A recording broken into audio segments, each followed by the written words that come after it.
Hello, this is a follow-up from the fallen star that was found in Elkhorn, Wisconsin back in 2007.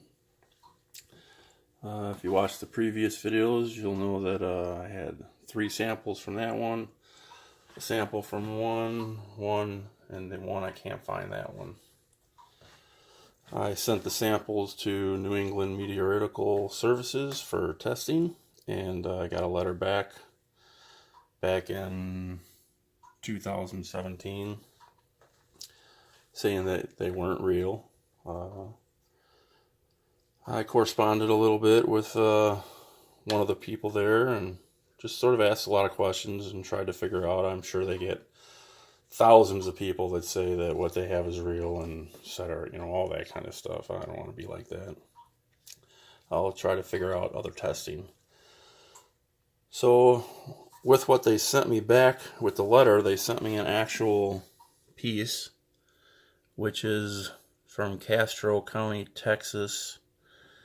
It's a real classified meteorite, and it's called the Dimmitt meteorite. And if you look close, maybe I can flip that. Can't really see anyway. Can't really see the metal flakes in it, but it has high iron. It's saying it had 1.63% nickel in it. Okay. So again, I said, I sent the specimen A and B and C. A is this right here. That sample was from right there. B is this. I call this the primary, this the secondary. The sample was taken from right here. And this is the outer shell. Sample was taken from right there. That's sample A, B, and C. And then I had another one that was from Walworth County. I don't know exactly where I found it, but that's the sample that I sent right there. This one here was from Iron River, Michigan. And that was the sample that I sent.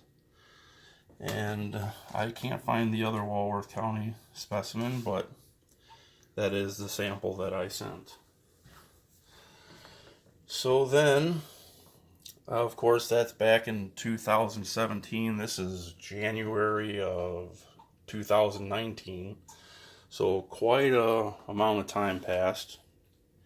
And I found somebody that was doing tests of metals and asked if I could send them some samples to have tested for what kind of metals and stuff were in it.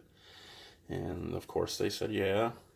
And so then what I did was I sent the 6 samples to them, and plus the real meteorite slice, which is that right there, so that it would be analyzed also.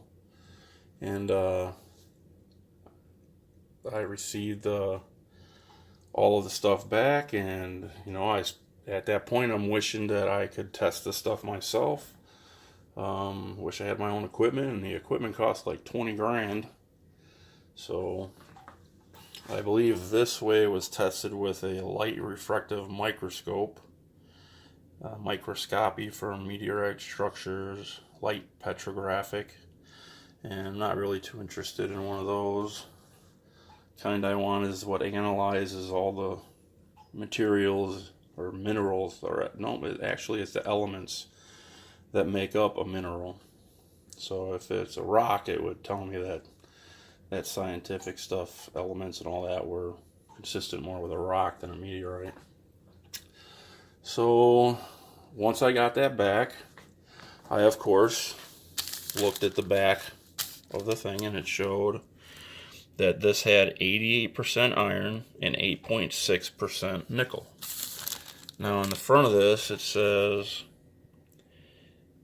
1.63% nickel and 14% free iron and 3.66% some other kind of iron that I'm not familiar with. Of course, I'm not really familiar with all this stuff. I'm just learning.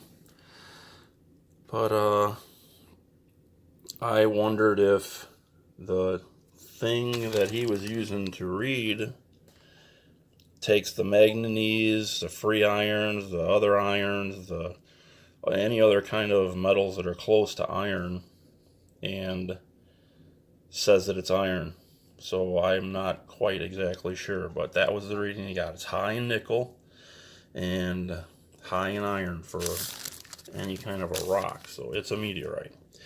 And it doesn't have on there any of the other like chemical composition of this particular one. So with that though, it registered high in nickel and higher in iron. And then what I did was I looked at sample A from the fallen star, and I saw that it was high in iron and had 0.01% nickel and then 2.3% titanium. So I was like, yeah, cool. And then I went to that right there is from the primary. And then I went to the sample B, which is the secondary right here. And it had 60% silicone, 22% iron, no nickel, no titanium. And then I was like, well, what happened to the nickel? What happened to the titanium? Where did the silicone come from? And then I was like, oh shit, the nickel probably burnt up if it's only 0.01%. And then the titanium at 2%, maybe that burned up too.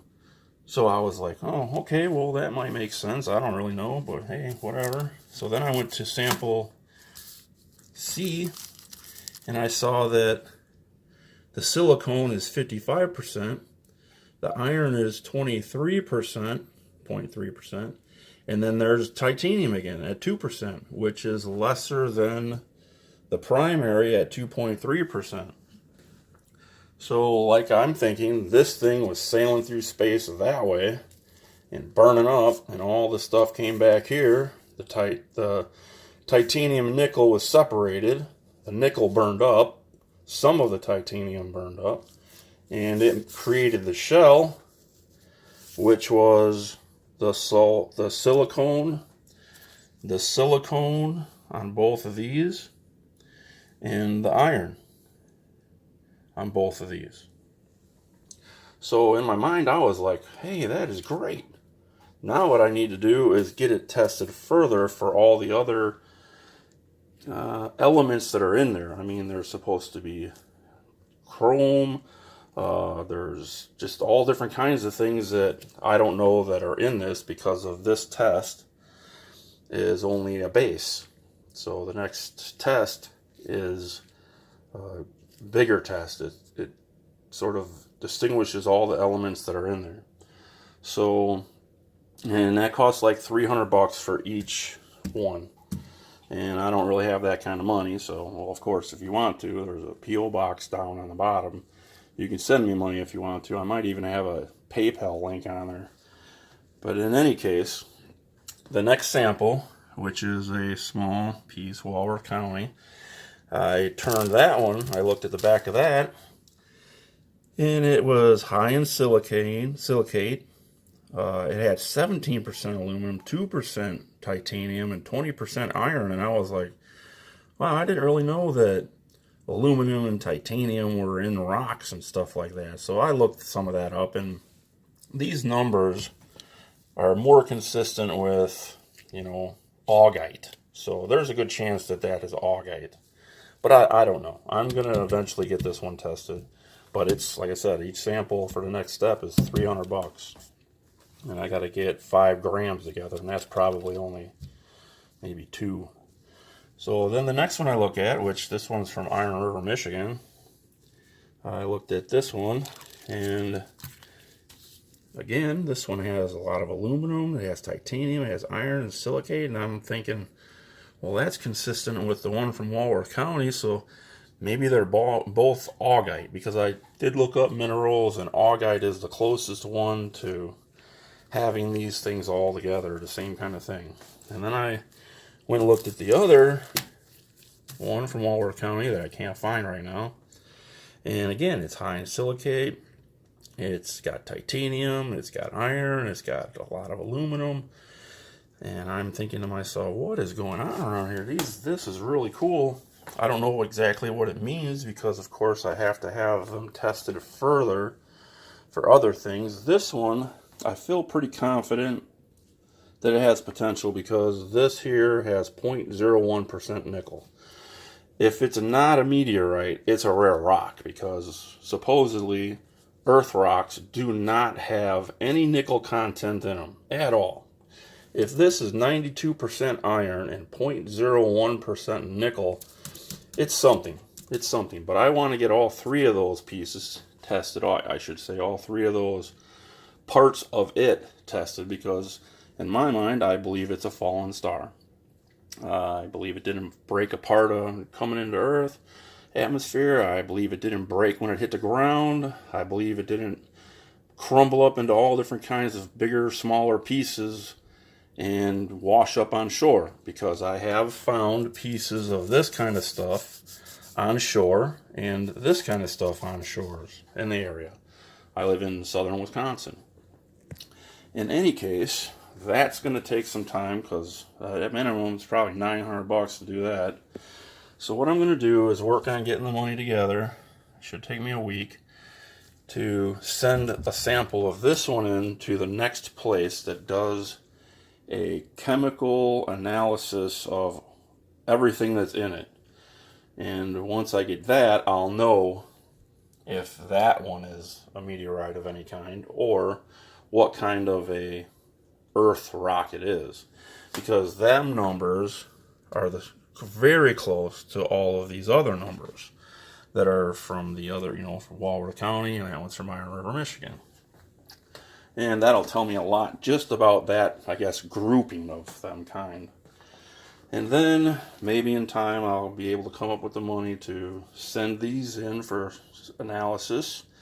And who knows, if I get enough money together, I'd buy one of the pieces of equipment that actually would tell me this, and this about any sample that I have. And that piece of equipment costs $20,000. So if you want to send me money, you go right ahead.